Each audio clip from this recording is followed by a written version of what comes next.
He will introduce his wife when he comes up. But I want to tell you that the reason I brought a medical doctor who is into cardiology is because if I ask you to go to doctors, you are not going to go. Because of up and down. You will be looking for money and all of that. I quite understand.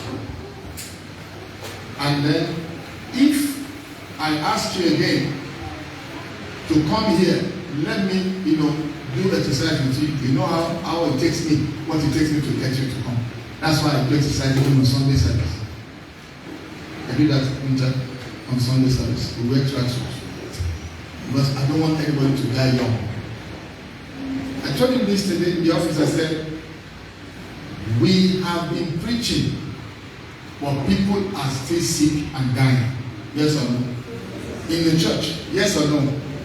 Have you been hearing of people dying or not? Even in the church. And then we keep talking and talking. One of the things I found out is that information is very important. So when you get to know what to do, it helps you if you want to live long.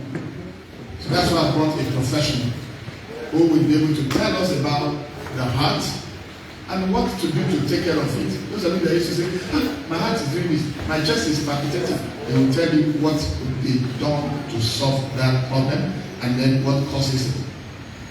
I believe so much in taking medical precautions because you have to live long. So please today, pay full attention. He's also a child of God, so he'll be bringing it alongside with the word. So don't just think it's going to be academic or scholastic only. No. He's also a believer. So please, he will be ministering today, handing over the whole thing to him, and then by the time we are done, he has 40 minutes to do the talk, and then you can ask him questions. Please ask him what? Any question you want to ask him about how you've been feeling, what has been happening to you. That is the idea behind today's service. And by the time we are done, I believe God would have helped at least one person. Amen? Amen. And I believe that person is me. Did you hear what I said? I said that person that don't have paid for is me. Okay. Because of information that will be made available to us today. So I have the honor and the pleasure. Oh no, one more thing. He's also the one that helps me in youth. So you wonder why I brought him. He's the one that I consult, when he was there in that department. I go there, I'll tell him, I'm fine. And he'll look at my face. The last time I went and asked, where are you? He said, I'm at the accident and emergency. He said, let me just manage and stay with them here. When I stayed for some time, I didn't say that I thought it was printer. I did what I used to do to you. I just said that, I said, I've been here for some time to come and attend to me. So I remember I think my wife is not printer. But today, he's here and he will be teaching us on what to do about our heart. Ladies and gentlemen, let's welcome Dr. Kunta.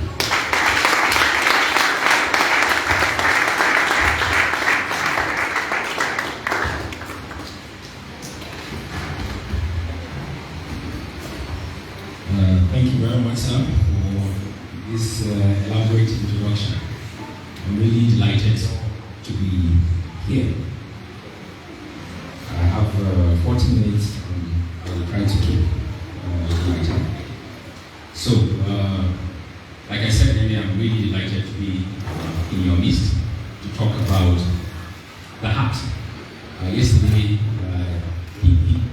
the leadership of the church allowed me to tweak the topic to however it suits me. So on the slide you will see that I said that we'll be talking about the role of the healthy heart in our general well-being. I'm here today with a part of my family. I'm here with my wife and my last daughter. We should stand up.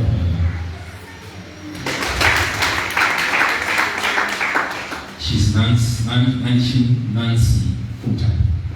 So like Chaplain Akinsabi said, my name is Dr. Okuntabiyoji Kashman. I'm a cardiologist with the Jos University Hospital. And then I also work in accident and emergency as an acute and emergency physician. You may ask ask, why would a cardiologist become an acute and emergency physician? It's because things are changing.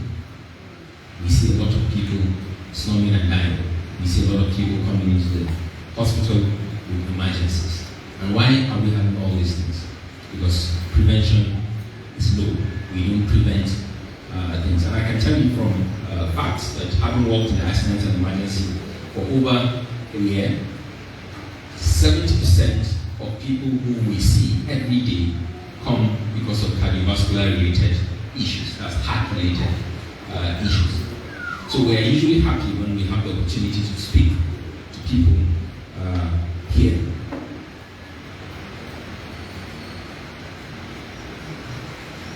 Do we have? Okay, so that's the topic. And then my first slide after this is an interesting one. It's a conversation I had with my 5-year-old son a couple of weeks ago. At that time, I didn't know I was going to be here. I live in an area where we have problems with light supply. So that fateful Sunday afternoon after church service, I decided that we would walk to a nearby filling station to buy fuel. So we were walking. And I can't really remember the context in which this discussion started. But Aaron is my son, and then I am EOG. But the discussion went on, and somehow he said that God will punish people who are wicked, people like kidnappers, because when he does something wrong, we usually frighten him that he will one day be kidnapped. And so I said, how? And he said that those who don't use their heads. So I said that, but God hears our hearts, not our heads. And then my son said, no, God doesn't hear our hearts. It's the stethoscope that hears our hearts. Now, this is a 5-year-old boy who understands what the use of the stethoscope is. And I brought up this slide because it's important for us to understand that there are responsibilities that God has given us power and dominion over. There are ugly things that we can do on our own without reaching out to Him. Things like our lifestyle. We can control how we do certain things. And on this slide I said we should do not delegate responsibilities to God on things He has given us knowledge and power over. Yes, I believe Chaplain Kinsan, those and other elders here would know that yes, there's an intersection between the physical and the spiritual. Yeah, there are links between that. If we understand what is spiritual and then what is physical, then it betters our overall well-being. It brings us to the story of Job in the Bible, the suffering he went through. Yes, it was God that allowed the devil to put some infirmities and diseases on him to test his faith in Christ. But then it was a physical manifestation. So you can see that agreement was spiritual, but the manifestation was spiritual. So yes, there is an intersection between that. And generally talking about lifestyle too. Lifestyle has to do with a lot of sacrifice. I will elaborate later. You know that the lives and times of so many men of God, David in the Bible, Joseph, Jesus Christ himself made a lot of sacrifice for us to be here. So you cannot enjoy certain things without making some sacrifices. You cannot enjoy good health without making some sacrifices. So the outline of this topic or this discussion will be I'll try to define what is health. I will tell you what constitutes lifestyle. We'll talk a little about cardiovascular diseases, stress management. I would have loved to talk about cancers, but I know time will not allow me. Now, the World Health Organization defines health as a state of complete physical, mental, and social well-being, and not just the mere absence of diseases or infirmities. Now, spirituality is part of the social context. So, for you to be, for us to say that you are healthy or you're in a state of good health, you have to be sound physically, you have to be sound mentally, you have to be sound spiritually, you have to be sound socially, you have to be sound pocket-wise, because we are not pocket-wise, we will also have issues. And generally in life, we may have different preferences, but But most people tend to have four important goals: to have good health, to have a good career, to have relationship, both with individuals, with neighbors physically, and then relationship with God. And then you want to have a stable financial base that you can take care of your basic and important expenses and then bills. For economics, around 1930-something, somebody known as Abraham Maslow talked about the hierarchy of needs in human beings. The most basic are the physiological needs: food, clothing, and shelter. Then we talk about safety needs, including health. We want relationships. We want to belong to. We want to have mutual relationships, both let me say horizontally amongst human beings, and then vertically with God. We want to have self-esteem, and then in whatever we do, we also want to have self-actualization. We want to have the best of what you are. For us doctors, if you become a consultant, that's the peak of examinable things. If you are in the lecturer in the university, you want to become, when you become a professor, that's the peak, but there are other appointed positions like vice chancellor. But then whatever you're doing, you want to get to the peak and the zenith of your career. And many a times when we don't address some of those basic needs that we have, it comes with health consequences. Generally, it comes with health consequences. Now, there are essentially three things that determine how well or how healthy or how unhealthy we are. One is genetics. By genetics, I mean the genes we inherit from our parents or from our grandparents. There are diseases that we call them genetic diseases. So whatever you do about it, you may not escape from it because it is from inheritance. Well, we all know sickle cell disease is one of the diseases that you can inherit by genetic transmission from parents to children. Then lifestyle, and then the environment. By environment, I mean the environment you live can have some negative or positive effects on you. Imagine somebody living in UK, right? And then comparing it with somebody living in Zamfara or Borno State. Who has the higher tendency or chances of dying from a bomb blast? Of course, the one in Zamfara or the one in Borno State, as compared to the one in UK. Or somebody living here in Jos, and then somebody living in Somalia. Who has the tendency of dying from hunger, starvation, and drought? You find out the Somalis. So the environment also has some effect on how healthy or otherwise we are living. But if you look at this slide, you find out that lifestyle plays the most important role, as much as 63%. So you can control your health to 60%, 63% extent based on your lifestyle. So it brings us to the next slide that says your birth style and your lifestyle will determine your death style. Birth style in the sense that there are diseases that you get from birth. They are not within your control. Because when you were giving birth to, those other people that are taking care of you. So somebody who is born premature has the tendency of developing hypertension later in life. That is not in his own power or her own power to say, why did I come 6 months or at 7 months or at 8 months, not at 9 months.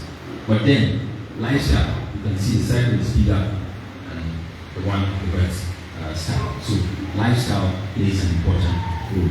Everyone is going to die, right? Jesus Christ himself died. He was ordained by God. Most of the prophets we read in the Bible, none of them is alive, but we still make reference to them. So everybody is going to die. When is when we cannot tell. How we cannot tell. But from your lifestyle, you can delay it or you can hasten.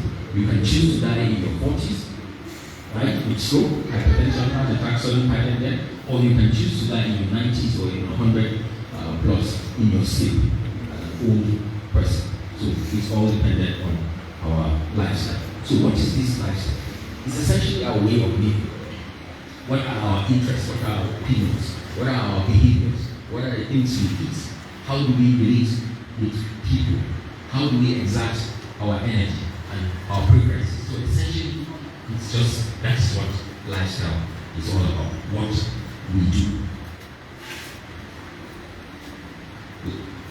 This is the heart.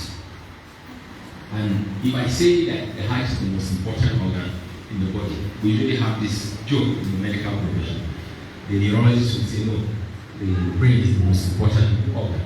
The gynecologist will say no, without the female reproductive organ, there will be no life because people come from the female reproductive organ. So everybody has, but the heart takes a lot of importance in our life and then our general well-being. Even the Bible says that we should keep our heart with all diligence, for out of it springs out the issues of life. So if the Bible says this, then we know that the heart is important.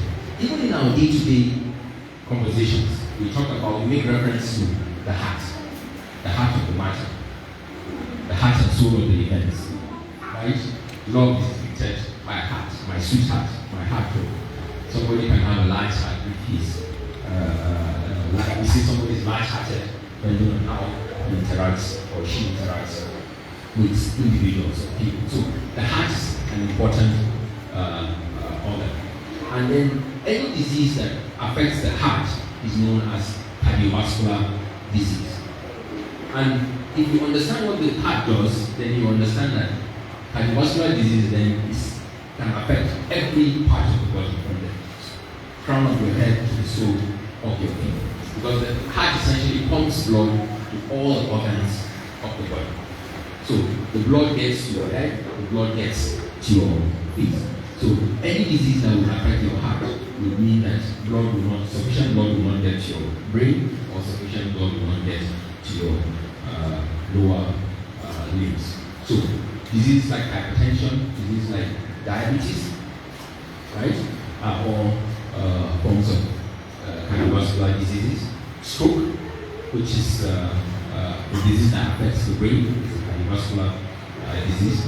We have chemicals that we take can affect us in one way or another. We call them chemical-induced cardiomyopathies.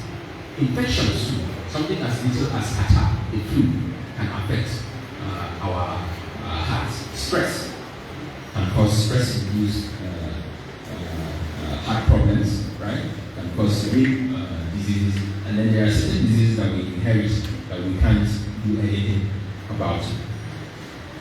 So I said that as much as 70% of people who come to the accidents and emergency come with heart-related diseases.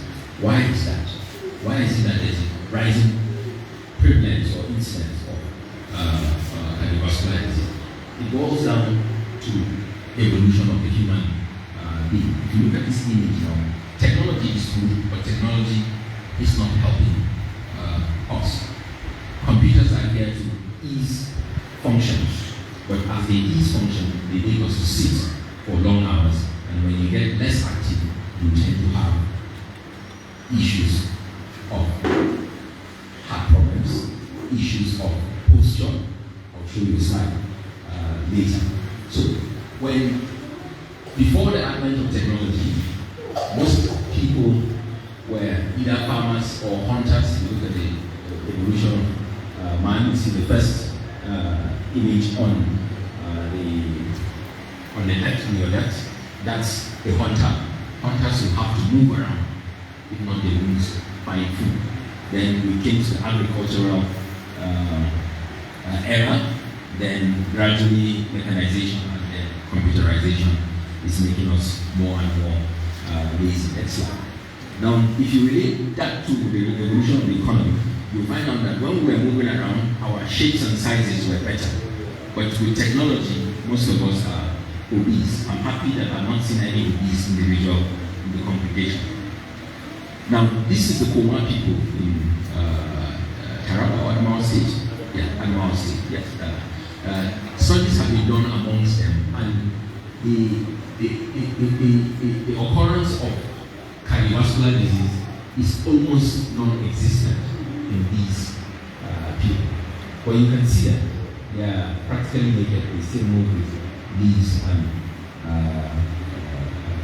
skin and hide and skin. But then they are more healthier than most of us because of the kinds of food they eat. If you look at the environment, it's green, right? So because they dress with leaves, they value the importance of planting trees. We don't plant trees, and when you don't plant trees, it has consequences on the environment. What are the things that will make one have risk of having any of these cardiovascular disease? Aging is one. From the age of 40 and above, people tend to get some sort of clustering of cardiovascular disease. So once you're 40 and above, there are certain things you may not run away from. But you can delay it based on your lifestyle. Men tend to have more risk of having cardiovascular disease than women. I talked about history, family history and genetics. Hypertension can lead to cardiovascular disease, diabetes mellitus, cigarettes, smoking, right, can cause that. Coffee intake, people who take instant coffee are at risk of having cardiovascular disease. Alcohol use, stressful lifestyle, unhealthy diet, I will emphasize that, high cholesterol levels, physical inactivity, always sitting in one place. So this chair is the problem. And when you sit for too long, you tend to get big and overweight. Next slide. Evidence of wound healing, right? So in those days, they will say that if you are big like this, it's evidence of wound healing. Yeah. Or balance brought forward. Yeah. Next slide. Same thing with this one, also has consequences. But then, obesity can cause a lot of ailments. You can see it can cause diabetes, it can cause hypertension, it can cause arthritis, that's involving diseases that affect our joints. It can cause cancer, it can cause stroke, it can cause infertility in people. So many things, pregnancy issues, complications of pregnancy can all result from obesity. So we need to keep and maintain a healthy weight.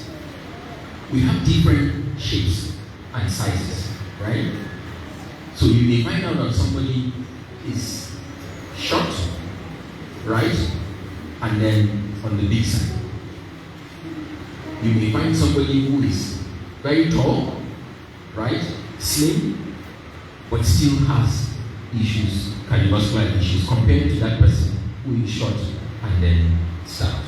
So we relate one's height with one's weight in a formula we call the body mass index. So you calculate your weight in kilograms and then your height in meters. So when you relate that, if it is greater than 25 kilograms per meter square, then you are overweight. I think it's on the next slide. And then if it is greater than 30 kilograms per meter square, then you are obese. So everybody has his own unique body mass index. Do not look at me and say I look fit, right? But if you do my BMI, it may be higher than somebody who looks bigger than I am. So it's individualized. Just learn how to calculate this and know that if it is greater than 25, then it is obese. It is obesity. What is hypertension? Hypertension simply means elevated blood pressure in excess of 140/90 when you get it on 2 or more occasions. That too is a danger to our health. People find it difficult to accept that they have hypertension. When you say, the blood pressure is high, they know it's not me. They want to cast and bind, but casting and binding again will not work. All you need to do is to reduce your stress level. I'll talk about how to handle that later. It's all about what we do physically.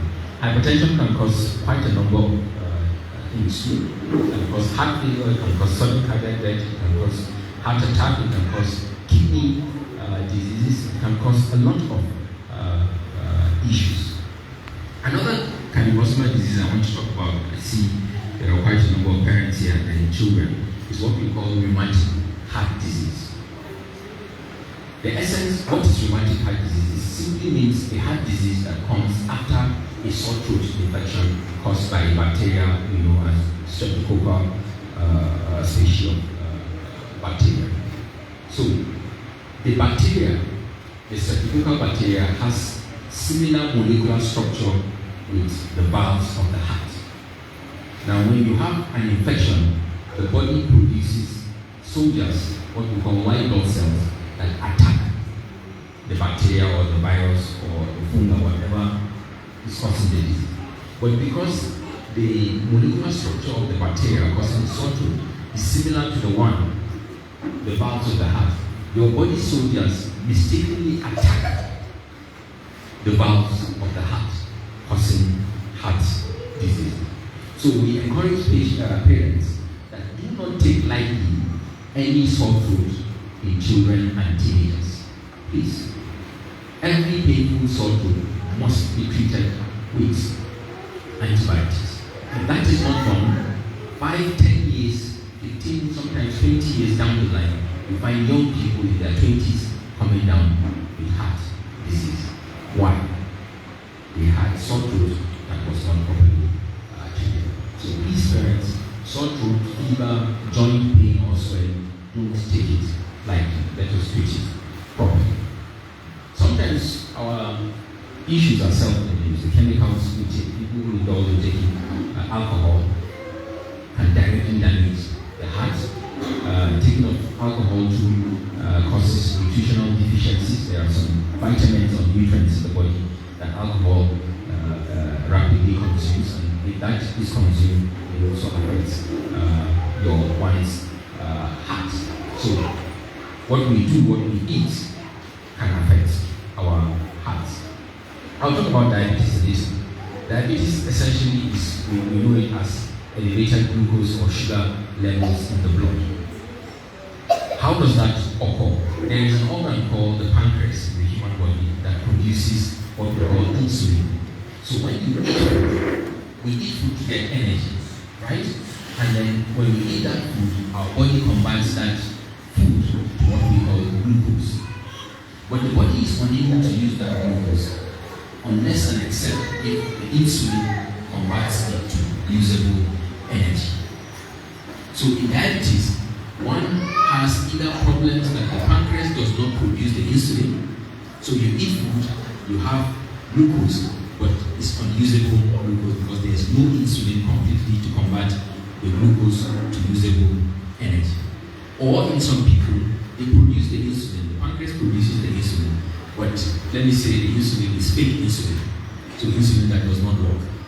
So it still cannot convert the glucose to usable energy. Now, when glucose, even though we eat food to have energy, when the glucose level is high in blood, it damages other organs. So glucose in itself is not usable energy unless the insulin acts on it and converts it to usable energy, what we call ATP. So people who have no insulin, or people who have, let me use the word, fake insulin, are those who have diabetes mellitus. Next one. So, in addressing diabetes, education is key. We need to understand that it is not curable.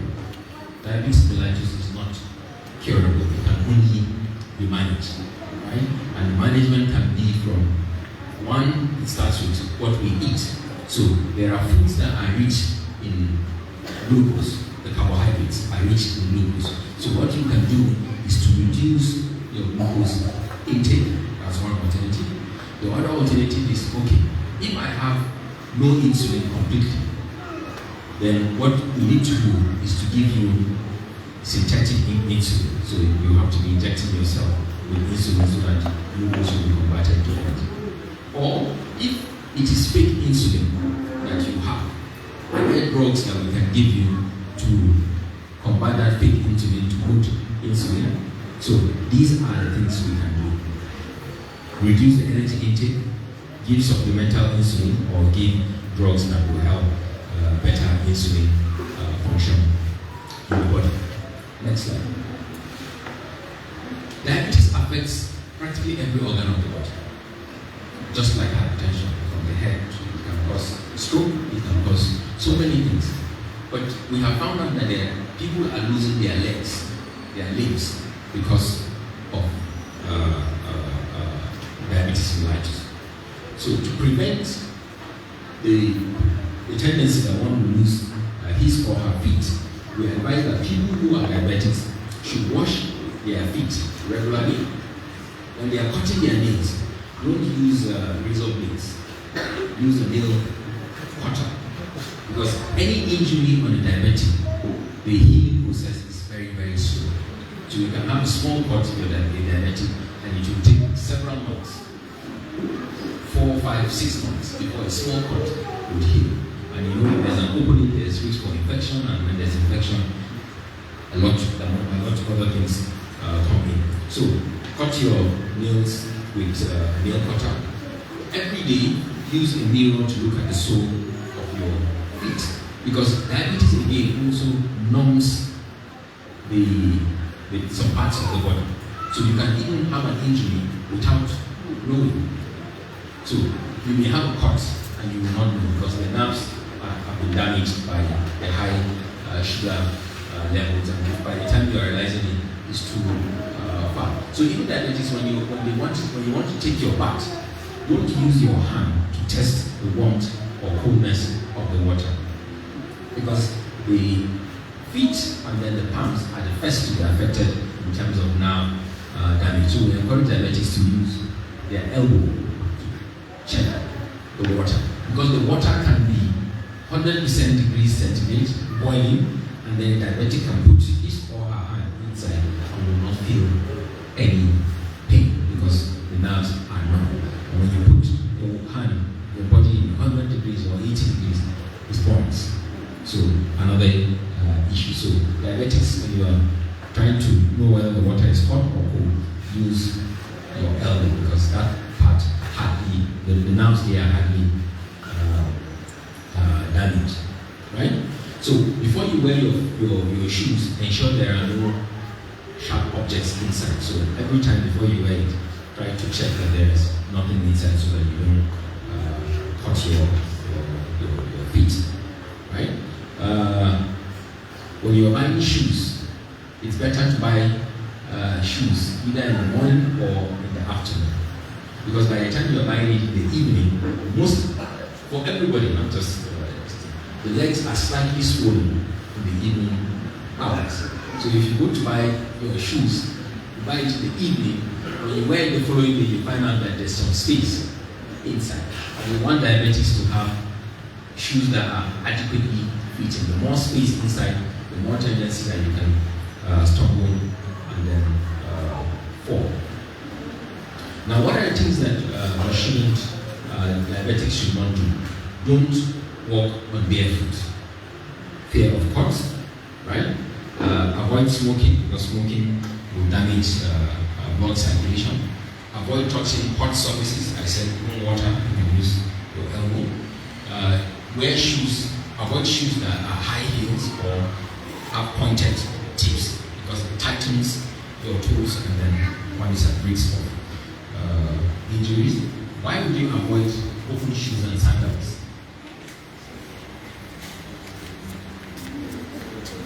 The risk of accidents are more compared to closed shoes.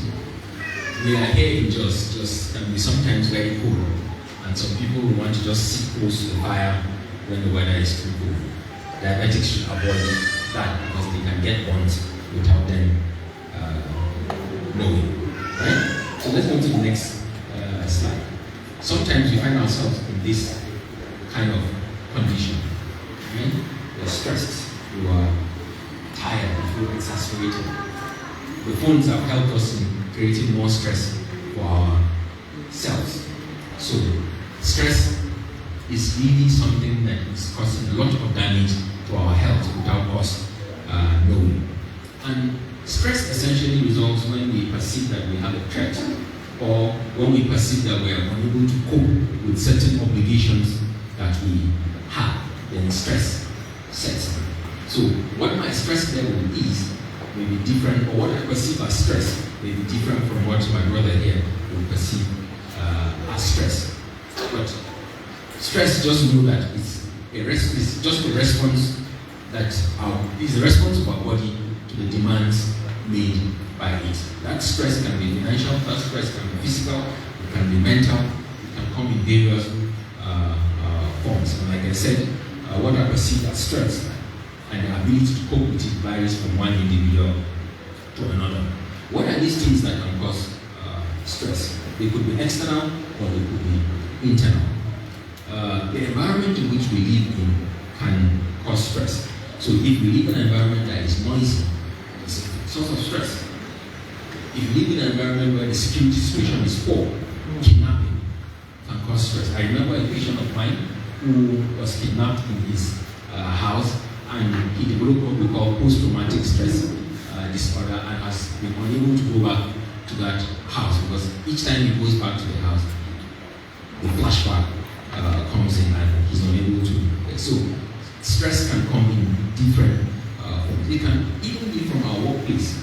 You have a boss who always disturbs you. It can come from school. Our school schedules can be too demanding and damning. It can be from pressure from friends and family. It can be from our quest to better ourselves, to amass wealth or riches or whatever. We want to better our lives. Those can be sources of stress. Life events too can cause stress. Death of a loved one can really be a source of stress. Separation and divorce in marriages. Loss of job, right? Promotion. Yes, promotion can be a source of stress. So you have, let's imagine a level 4, level 5, or level 6 civil servant, right? Suddenly being promoted to level 16 or 17. He or she will be so overwhelmed by happiness that excitement can be a source of stress and discomfort. So both promotion and demotion can be a source of stress. So just like we are always advised that when you want to amass wealth, it's better to grow it, let it be organic than sudden. So sudden promotion, sudden advancements in life can be a source of stress, and then physical abuse too can all cause stress. How do we see stress in people? When somebody who we know him to be outward extroverted suddenly starts sitting and then minding his or her own business, we should consider that. It's good to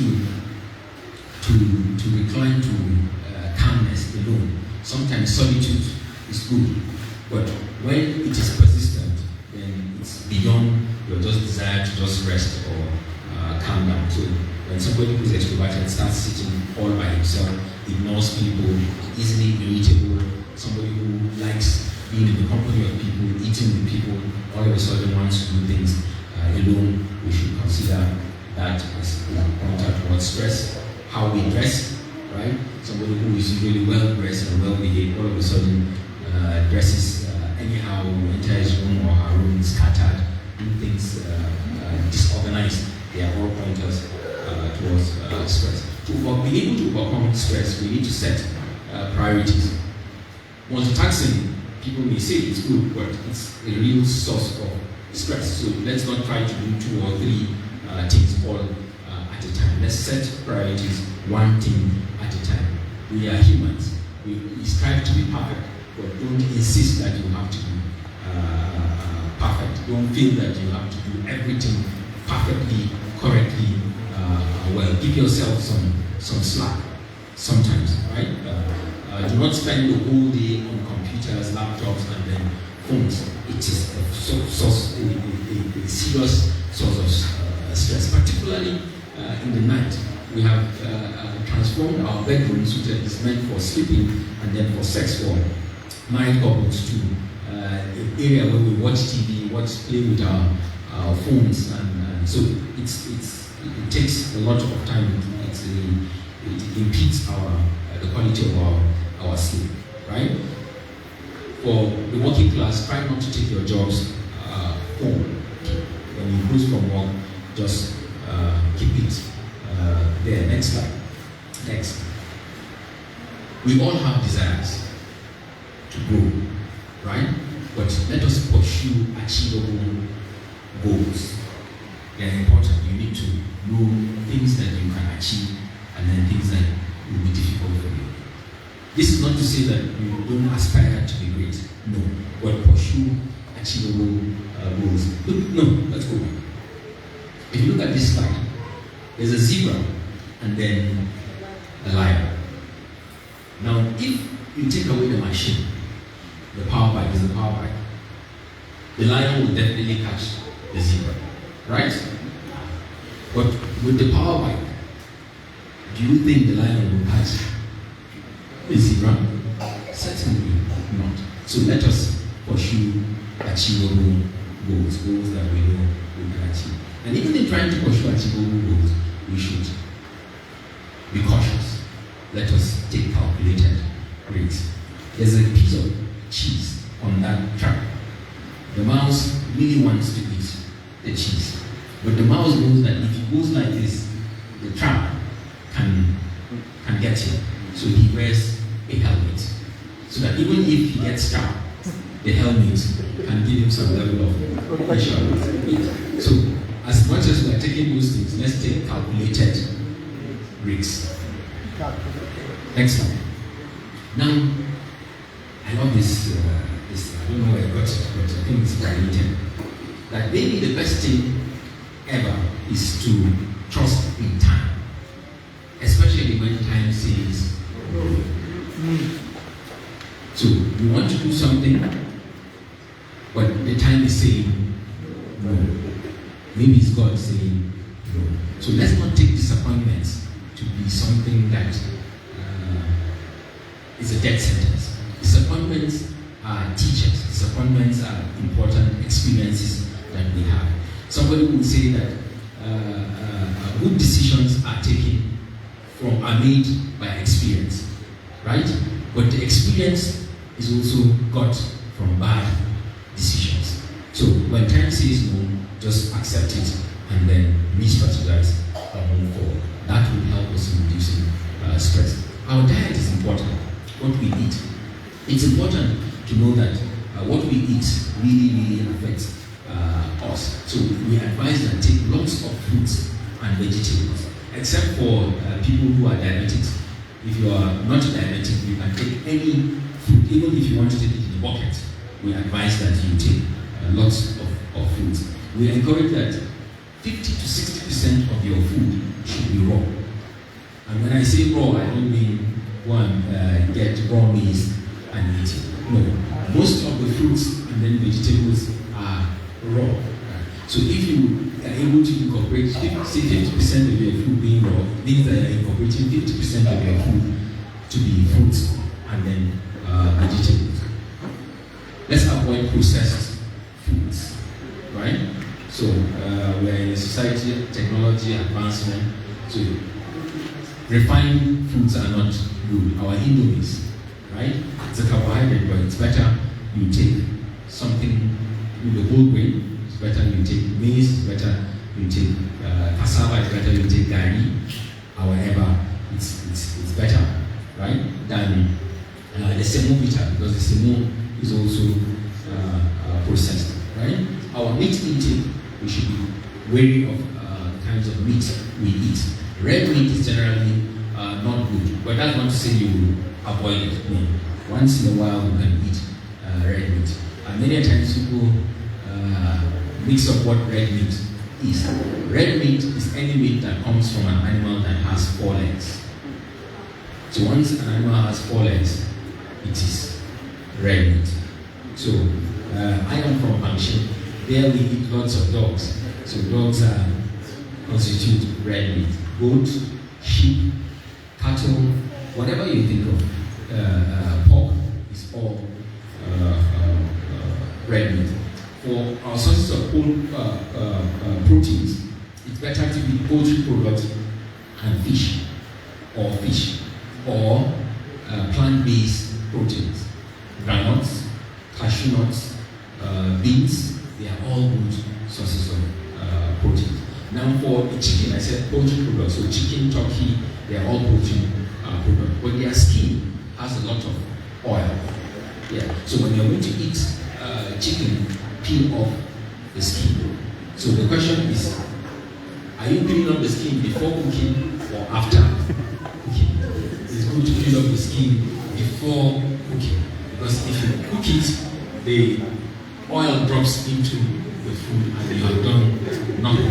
So that is what right? So take lots of water is good. You should take a minimum of 3 liters of water in a day for adults. That's about 6 sachets of pure water, right? It's important to take that.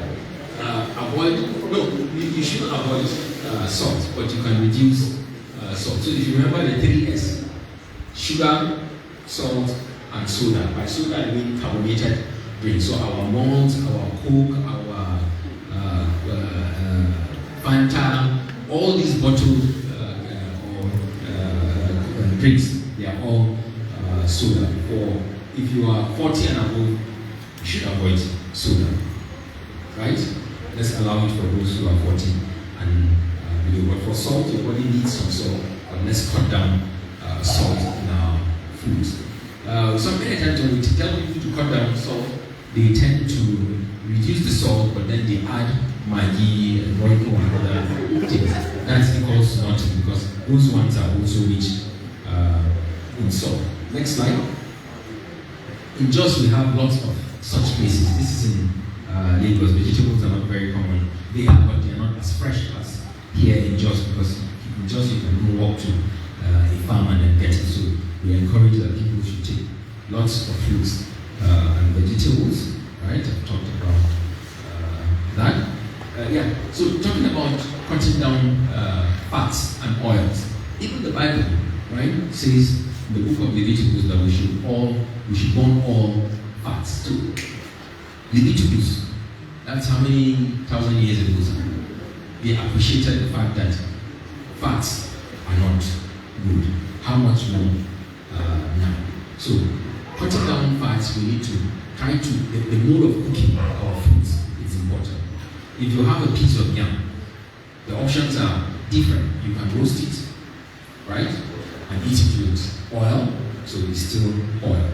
You can make porridge with it, and if you do porridge with it, you have the chance of putting lots of vegetables inside with little oil. It's better.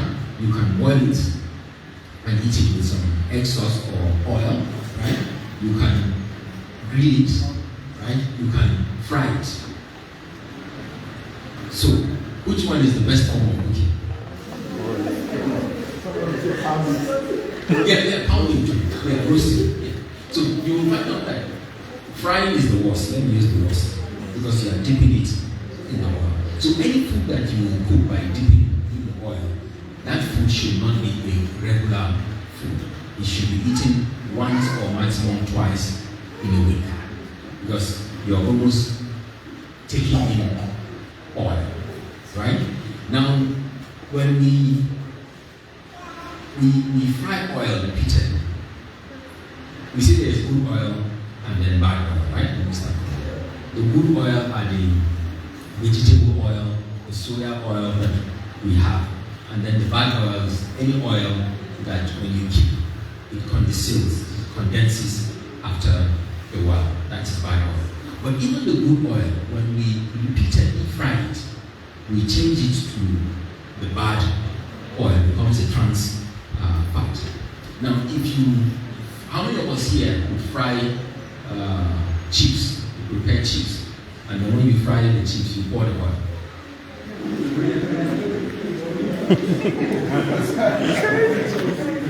Right? So you take it back in the bottle. Huh? Then tomorrow you use it again. So so the more you do that, the more you are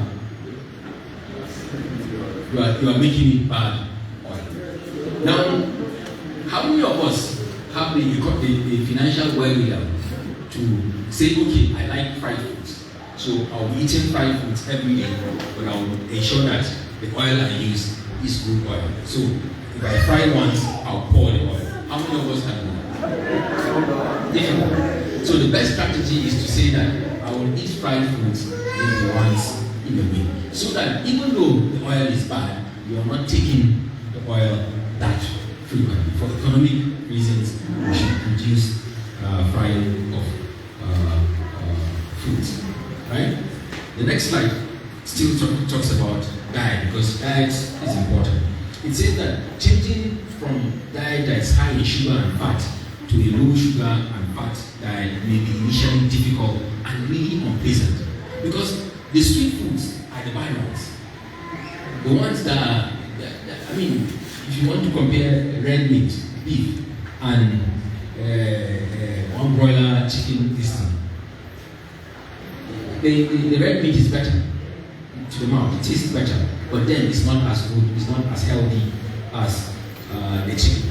Or the pizzas, the shawarmas, the ice creams that people have. When you put them in your mouth, they are sweeter as compared to some of the eba that I would say, the golden yeah. So somebody said that the only way to remain healthy is to eat what you don't want and drink what you don't like. So those things that we don't like, they are not sweet. But the ones that are sweet, they are the bad ones. So, choice. Exercise is another important thing. Let's ensure that you take a minimum of 7,000 steps every day. 7,000 steps every day. We have phones. Your phones can help you count the number of steps. Instead of using the phone to count the number of hours you stay without sleep. So you can use our phones or pedometers, but being active means that you must take a minimum of 7,000 steps a day. Exercise can be different. Walking is sufficient exercise, dancing is a form of exercise, jogging is, but depending on your age, right? So for people who are 40 and above, you don't just stand up one day and say you want to start jogging. You will break down, you will likely collapse and will bring you to accident and emergency. So fast brisk walking is sufficient exercise.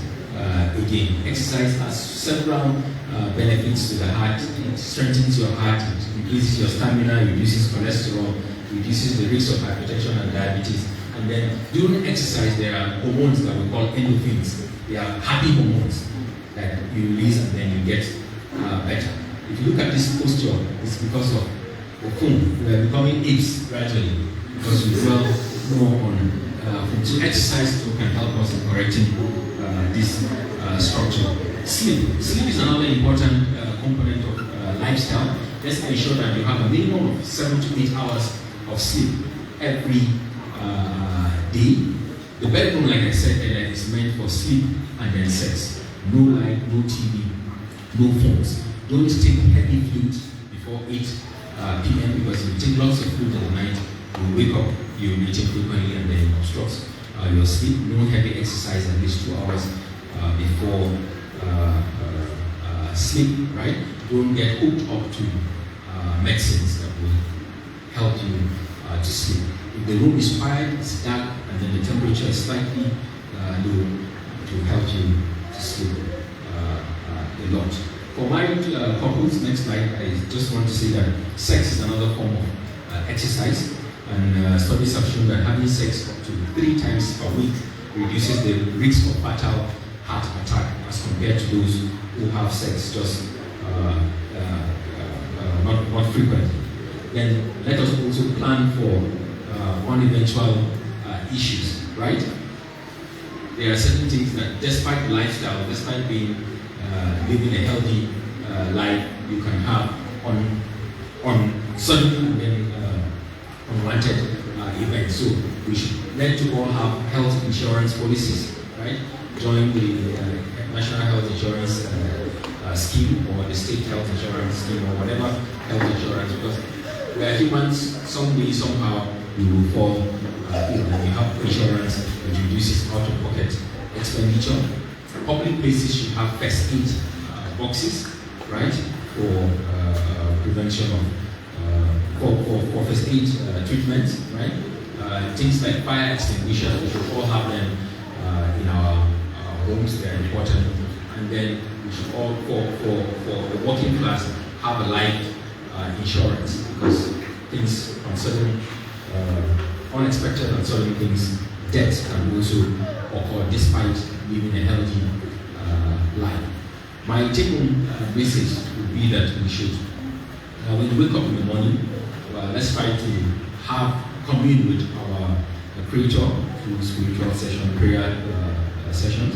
Let us exercise for about 20 minutes. We can do it outside, we can do it inside, but for security reasons, even in your sitting room, even in your bedroom, you can pace to and fro, or you can put up the music and then dance for that period of time. It's enough exercise. Let us eat healthily, take lots of water, a minimum of 3 liters per day.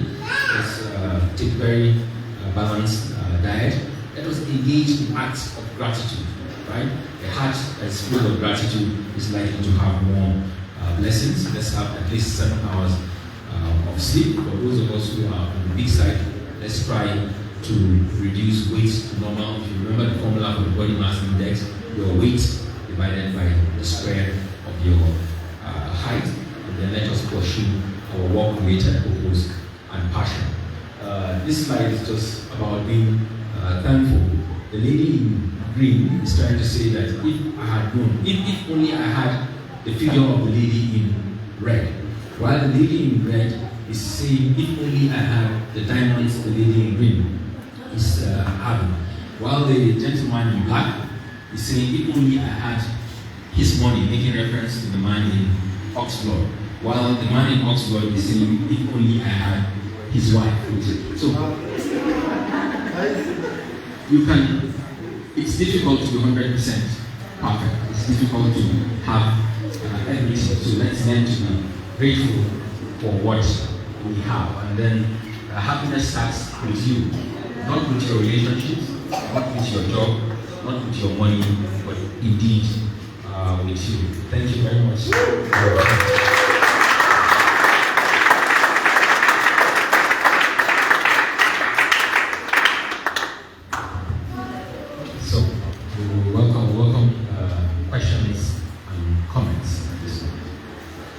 Feel free to ask any question. Okay. Yeah, go ahead.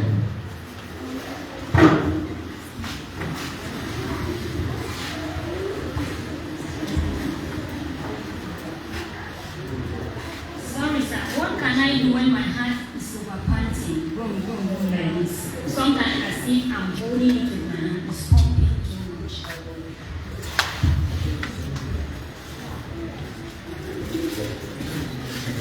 Okay, so I'll just wait. Okay. Thank you, sir. So, what is the role of our thyroid when it comes to our blood pressure? Next. Okay. Thank you.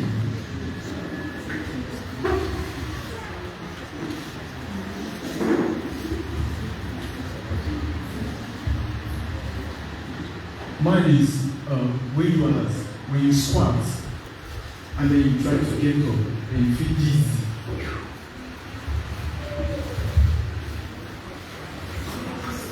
There's somebody behind you.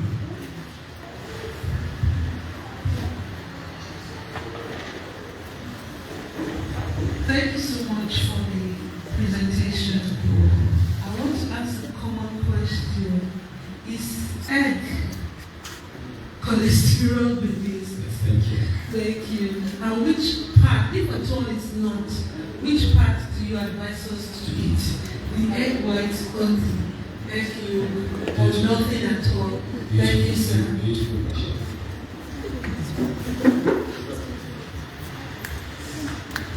Okay. Okay, it's about maize and beans. Okay.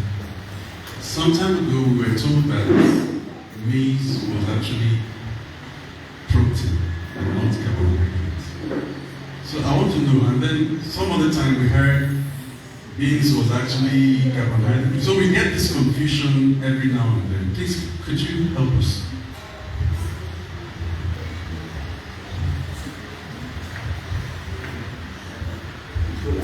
When one experiences a sharp pain in his own heart, chest, is what is the problem with the solution.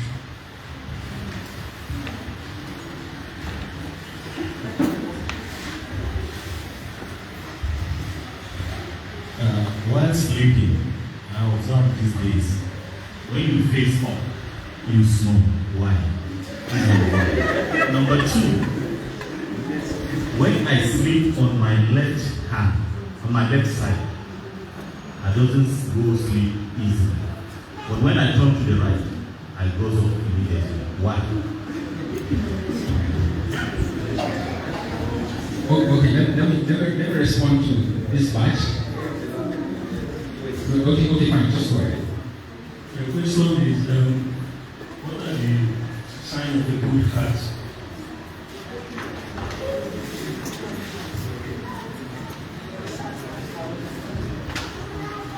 Praise God. Is use of salt and Sprite good for BP, for high BP, and then Coke for maybe low BP?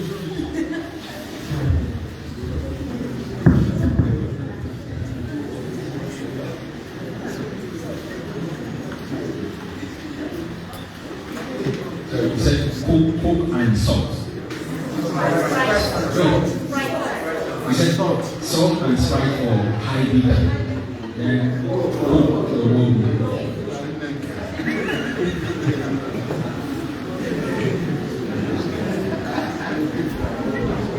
Okay. I'm really interested in the quality of the questions. Means we're communicating. Maybe I will start from the last one. It's interesting and funny at the same time. So Sprite, salt and Sprite for high BP.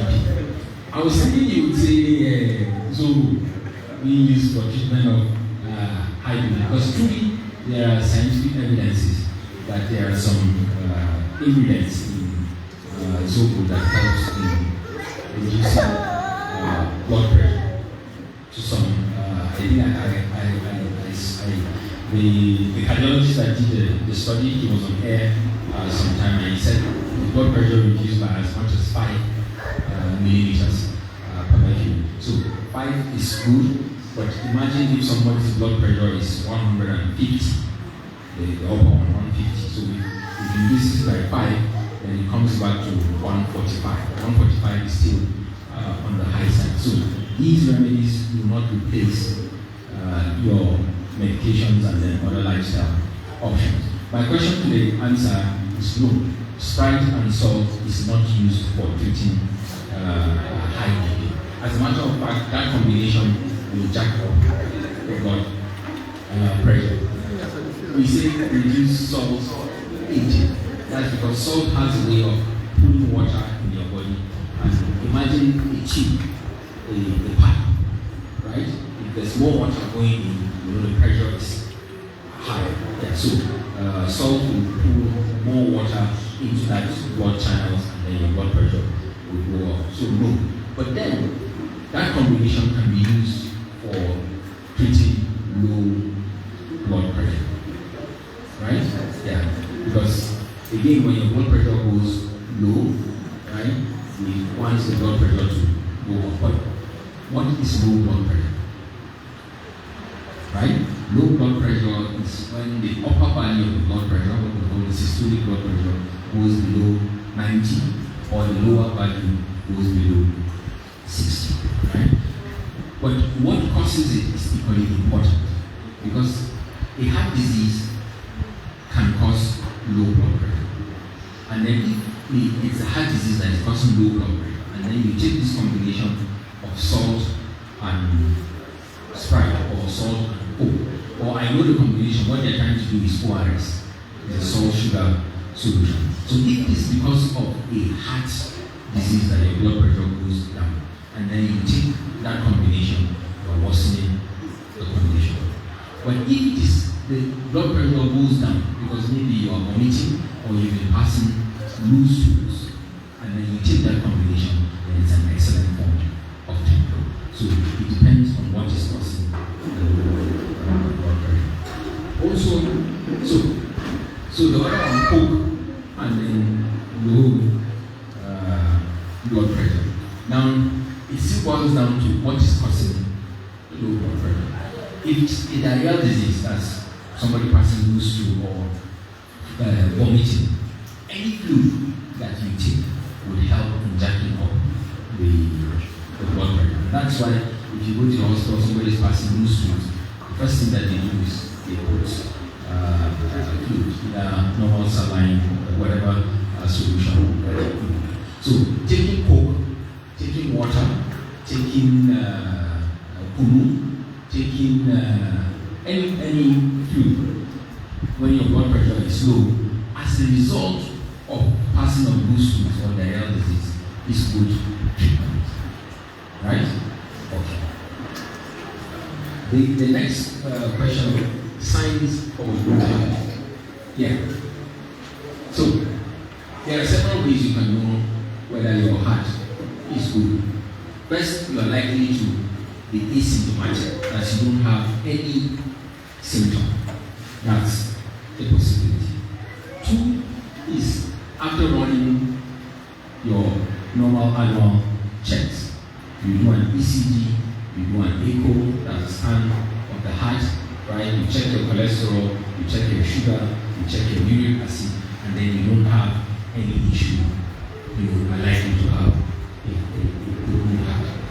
But we need to understand too that having a structurally normal heart and then without symptom is no guarantee that your heart is normal. We have had instances where you see professional swimmers, right? Those who have won Olympic medals, they die from drowning in a swimming pool. What are the reasons? They tend to have certain genetic cardiac diseases that at some point the heart just goes haywire. So it starts beating fast or irregularly. I'll talk about palpitation, so I was just going to get it now. So it beats so fast, and if your heart beats too fast, its function of pumping blood to other parts of the body will be defeated. Because for the heart to be able to pump blood, it will relax and pump, so it pushes the blood, then it relaxes, it pushes the blood, then it goes. But if it's too fast, it doesn't give time for that relaxation. So at the end of the day, it will just be almost pumping blank bullets. So imagine shooting blank shells. So if your heart beats too fast, and when your heart rate goes beyond 170 beats per minute, it doesn't really pump blood to other parts of the body. So if your brain is denying of blood, you get unconscious and then you drown. So there is no perfect 100% guarantee to say that this heart is perfectly normal. Or even in Jos, there was this morning we lost a young child, basketballer, who has been playing basketball for a very long time. But that morning he suddenly collapsed on the field, and even before they brought him, he already died. They brought him dead. So this is somebody who is active, plays basketball practically 3-4 times in a week. So you know that he's physically feet, but then he died on the pitch of play. So you can have subtle diseases that are not very obvious. So there's no guarantee, right? But importantly, on your own part, ensure that you don't have the symptoms, right? Because if you have the symptoms, they are pointers, and then things can be done about it. The next one is snoring while facing up. Yes. Now, why do we snore, or how is snore produced? Right?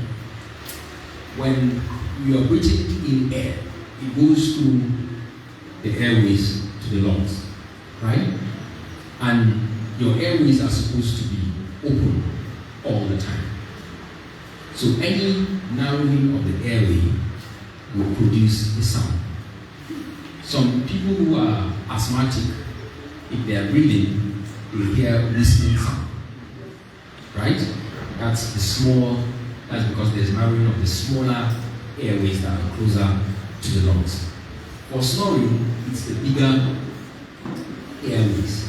When they collapse, then the snore produces. When they produce snore. Now, when you're sleeping, when you sleep on your back, your tongue can fall backwards and then narrow the airway, so you would snore. Some people, in the course of snoring, some people have what we call obstructive sleep apnea. So when they are sleeping, the airway collapses. Then they go up as they don't breathe for some seconds. Then when they feel as if they are going to die, then they wake up.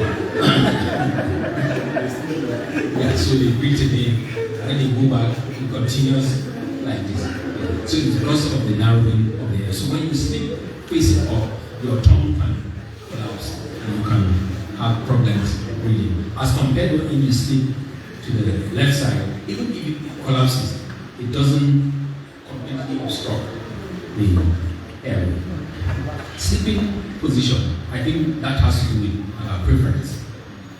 Whether you sleep on the left side or the right side, it's all about preference. Maybe from growing up, you're just used to sleeping in one position, but there's no health issues with that. Yes, what we don't like is sleeping on your tummy. That's not good sleeping posture, because it has a way of affecting your spine, so right, your vertebral but whether it's on the left side or on the right side or facing upwards, those are okay. They are good sleeping position. The importance of chest pain. Yeah, chest pain is an important symptom that we don't play with, particularly left-sided chest pain, because the heart is located on the left side.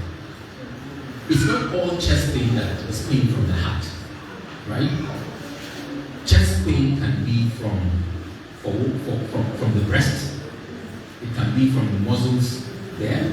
It can be from the ribs, right? It can be from the lungs. It can be from the heart itself, right? It can even be from the stomach, because the stomach also curves upwards. So even ulcer pain or some pain from the stomach can be felt like pain, like chest pain, or you would assume that it's pain from the heart. So all these things can cause chest pain. It's when you relate with your doctor and then you ask some questions that you will be able to say, okay, it's likely from this part. But even if it's from the heart, we're not very bothered. There are three layers of the heart.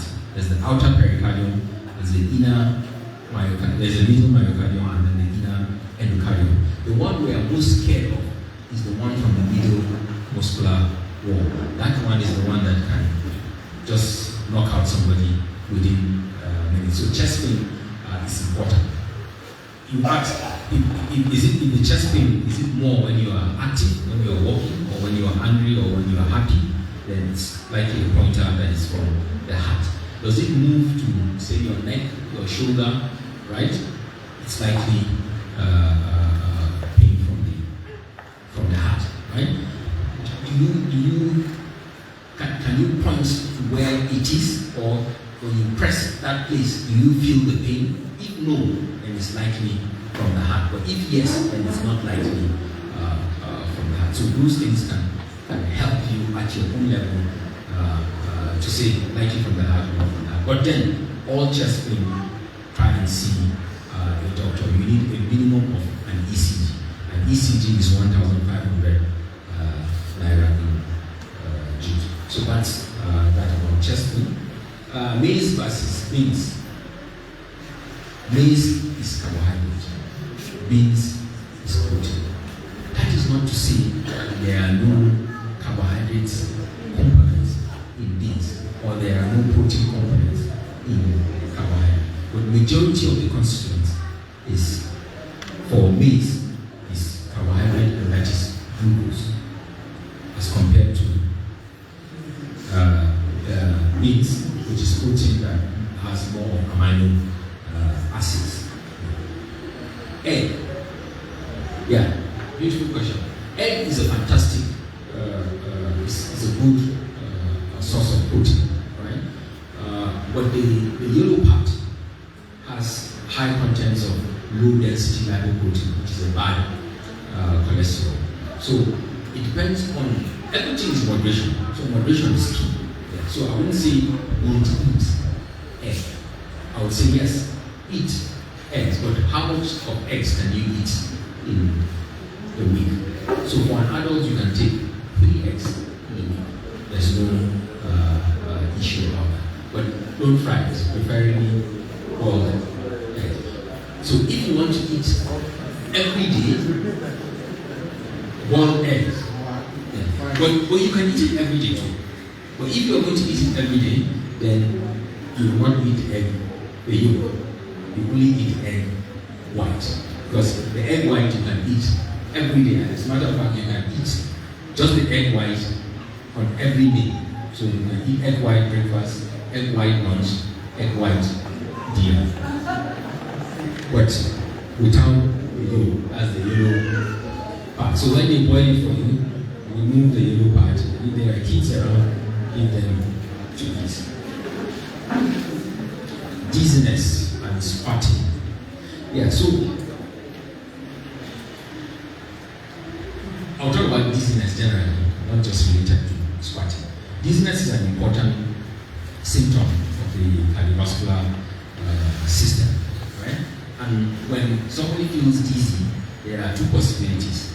Either it's as a result of a heart problem, right? Or even from the brain, but still you can relate it to the heart, or from your ear. These areas can cause dizziness. Now, when you are seated or squatting, right? So let me use sitting or lying down. The effect of gravity in pulling down blood from your head to your toe is not as much as when you are standing. So when you stand up, gravity pulls down pulls blood down. And for you to be alert, you need sufficient blood in your brain. Yeah. So because of that pulling gravity effect, your brain is starved of blood, and then you feel slightly dizzy. It's not a normal thing, because the way our body is structured is when you stand up, even your blood pressures will go. That's how God made us. But if your blood pressure drops when you stand up, it's an abnormality. Right? So it can happen. And one of the things we tell people is don't suddenly stand up from sitting or squatting position, because the sudden drop can cause dizziness and one can collapse.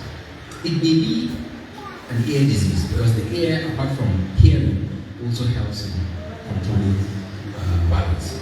So when you are beginning to hear this ringing sensation in your ear, or ear pain, and then you're feeling dizzy, it's likely from the ears. But the difference between that of the ear and that of the heart is that for the ear, even when you're lying down, when you're trying to change position, maybe from left to right, you feel the wall spinning.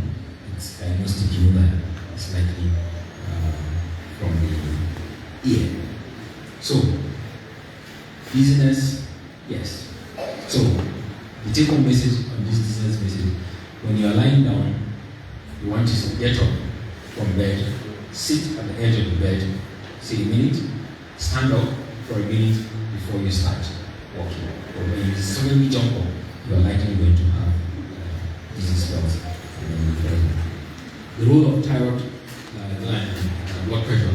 The thyroid gland releases hormones that controls how fast or how slow our body works. Every part of our body. So if the thyroid hormones are high, it makes your gut move fast. So you tend to go to the toilet frequently. We say hyperdefecation. If the thyroid hormones are high, it makes your heart beats faster. Now, blood pressure is the function of the rate at which your heart beats, and then we call it total peripheral resistance. That's the ability of the heart to expand and then contract. So if the heart rate, so it's just a formula, cardiac output multiplied by TPR. So the cardiac output is a function of heart rate. So if your heart beats fast, your blood pressure is likely to go up. So thyroid hormones or hyperthyroidism or thyroid diseases or disease of the thyroid that cause increased thyroid hormone production would cause hypertension. It's the cause of secondary hypertension. But for that secondary hypertension, once we treat the thyroid disease, we may not need BP drugs to continue. And then palpitations, that's frequent when you hear your heart beating fast. Normally, one should not feel his heart beating when you are at rest.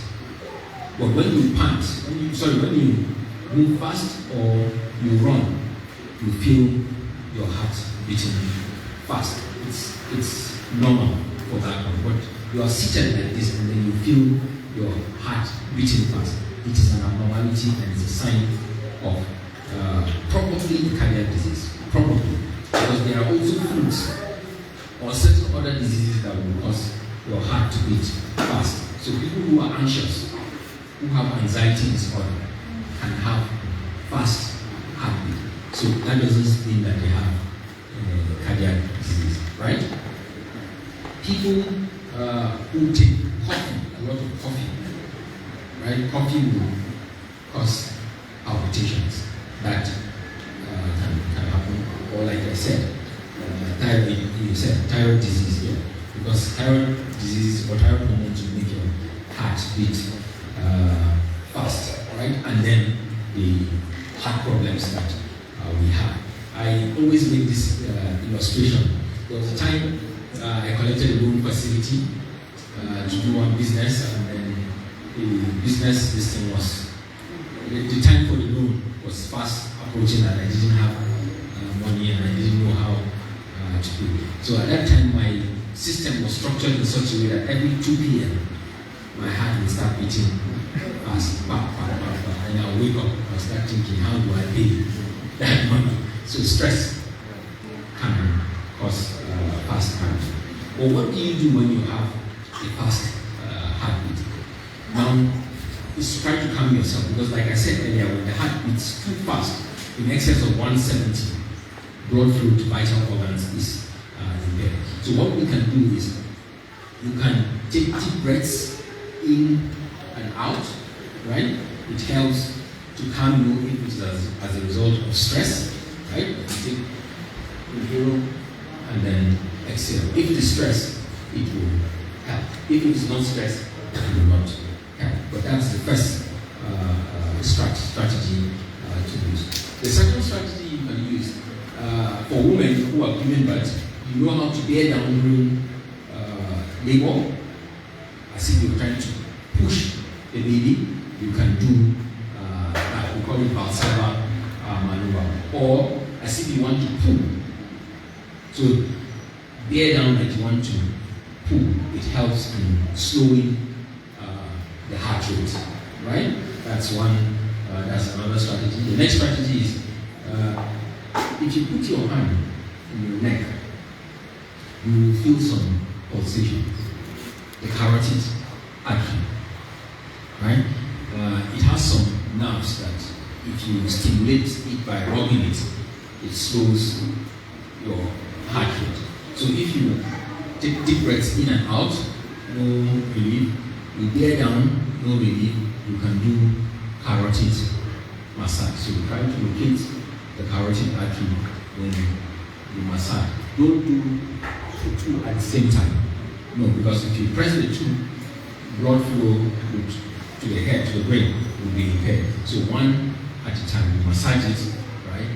And then massage. If it persists, go to the closest hospital. That's if you are, just go to the closest hospital. Do we have any other questions? Yes, question. Okay. See, what is the effect of donating blood to the heart? Sorry? The effect of donating blood to the heart. Any other?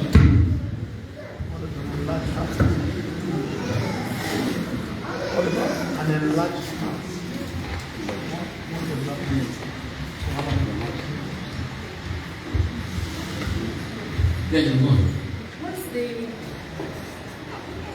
What is the cost of everyday mild headache, and how can someone manage it naturally without taking an analgesic?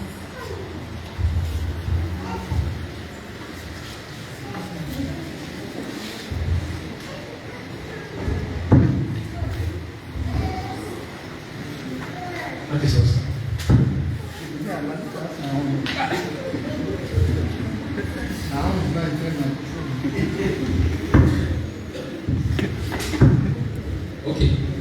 Yeah, so blood donation affects to the heart or generally the human body.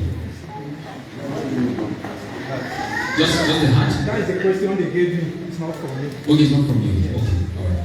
Now, let's start with this. Now, when you have too much blood in the body, it's called polycythemia. And polycythemia is a risk for hypertension. Let me just say that. Now, the human body is structured in such a way that our blood is produced from the bone marrow. It's from the bone. And then these red blood cells have a span of between 90 to 120 years. After that, they die off, the body removes them, and then more is being produced. Now, blood donation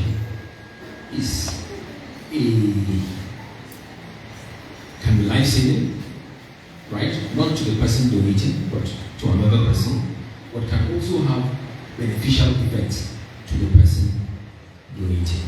Like I said, if you have polycythemia, too much blood, you are donating, you are reducing it, and then it's good for you. But there are periods in which blood donation is safe. So if you do blood donation monthly, it's dangerous because the lifespan is between 90 to 120 days. So if you donate frequently, more than the normal body's ability to produce the red blood cell, then you are causing harm to yourself. Because it's the red blood cells that carry the oxygen in the blood. So if you have blood, but you don't have red blood cells, because there are three components of the blood, the cells. The red blood cells, the white blood cells, and then the platelets. The red blood cells are the ones that carry oxygen to the tissues in the body.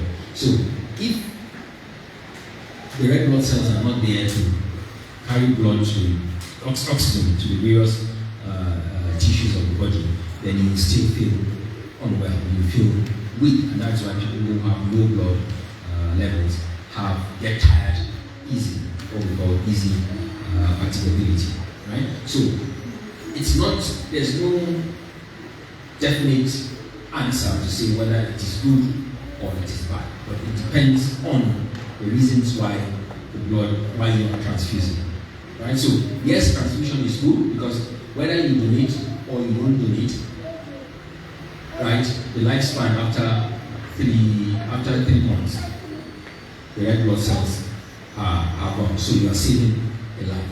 But if it is, as much as it's good to donate, if you do it too frequently, then you are causing harm to yourself. Then for people who have high levels of blood, when you do a PCV and it's greater than 55, then that's polycythemia. But the treatment is to encourage people to donate blood from time to time. So it can be both beneficial, it can be both, it can also be harmful. The other question is daily headaches, right? Now, first, when you have a headache, you need to try to identify what causes it, right? Stress, like I said, is a common cause of headache. Lack of sleep can cause that. Then it may be migraine, common in women, migraine headache. So one-sided headache that is pounding. So if it is migraine, one of the triggers will still be stress. There are certain foods that we eat, cheese, chocolate, right, alcohol, they are all triggers to headaches. It may be, for women, it may be part of the premenstrual syndrome, that the headaches will come when you are about to start your period. So it all depends. Then it may be that, okay, it's your blood pressure that is high. So if they check the blood pressure, when you try all some of these things, you try to identify, okay, so when you have a headache, just do a personal audit of yourself in the last 24 to 48 hours. Did I have enough sleep? Was I stressed? Or did I take any food that is oily, cheese, chocolate, right? So if you look at those things, am I having pain in any other part of the body? Am I feeling feverish?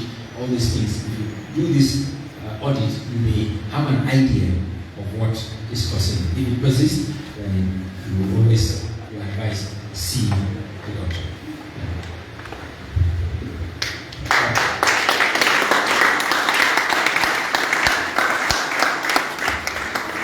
Thank you very much for your time and the interesting questions. I hope that we were blessed today.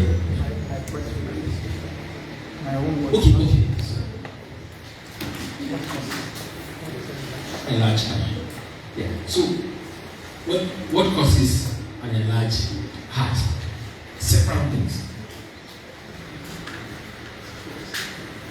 Hypertension, let me start with. Okay. When you say somebody has an enlarged heart, right? The heart is a 4-chambered organ. That's the heart.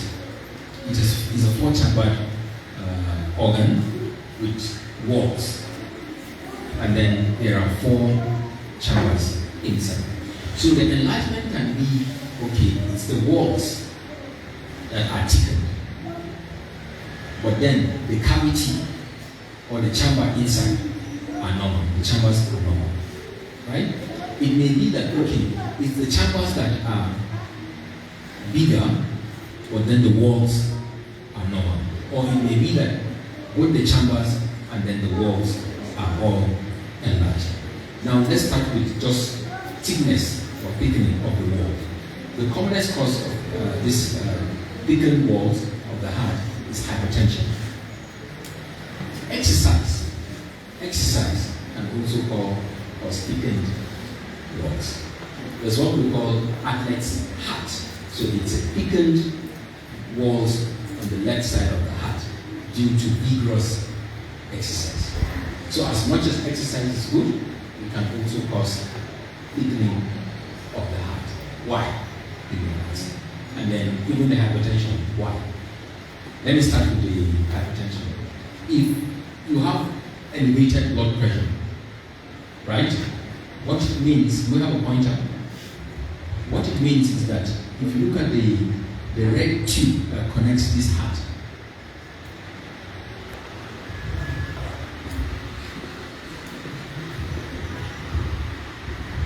let's use this. Hope I won't make it. So this is the red one, this is the blue one, right? So if you have hypertension, what it means is that the pressure in this red tube is high.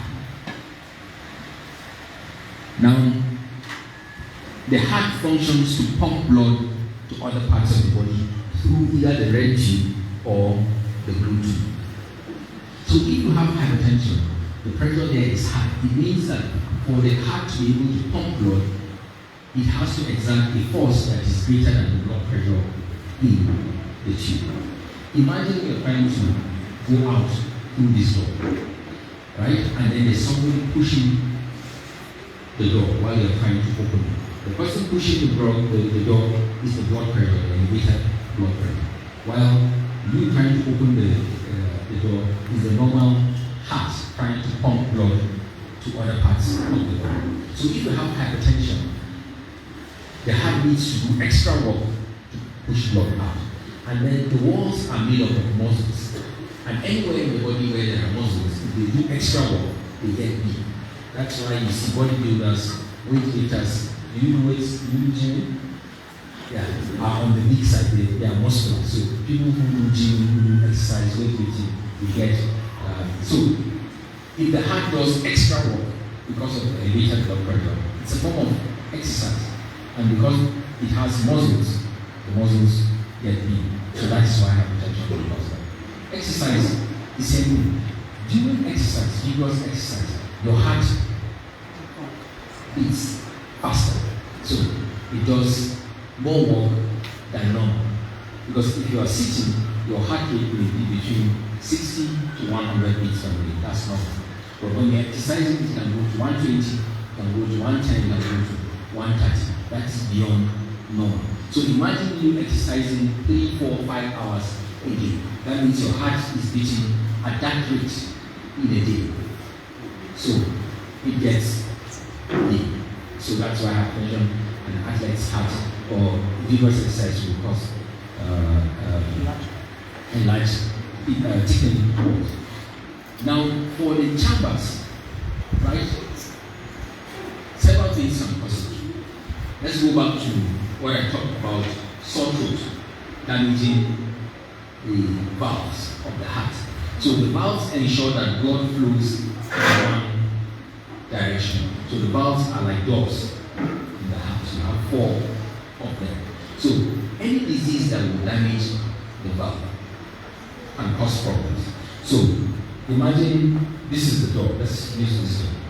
And then the streptococcal bacteria damages the door. The door becomes narrower or smaller for the same amount of blood to pass through. What do you think will happen?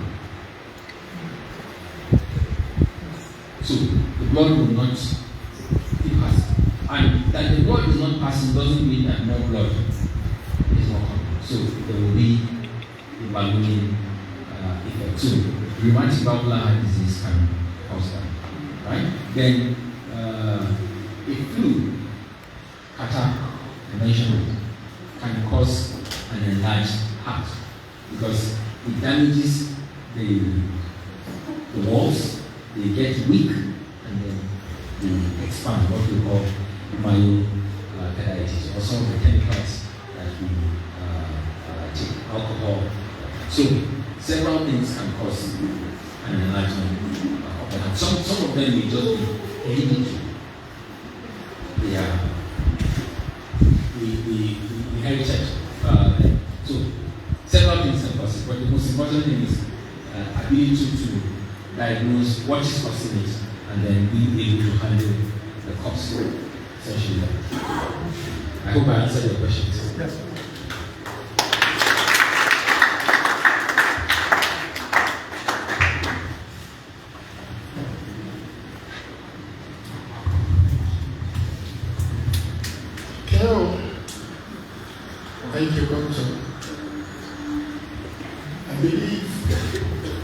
Give us some lessons today.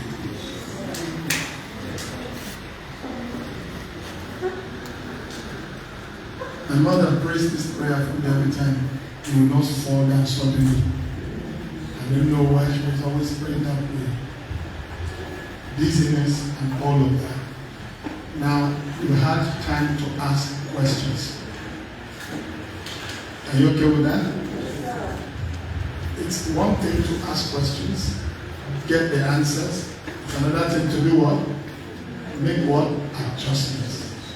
Then where they may be to go find out from the doctors, do what? Find out. I told you the other time, learn to spend on yourself, your well-being, your health. Because if you don't spend on yourself, they won't spend off your burial. That's the way the world has become. Whoever keeps money and finds it difficult to spend for himself, on himself, for your health, if you drop, they will not spend all to bury you. They will tell themselves, the man likes simple life, buy simple coffee. And again, they will tell you he has wife and children.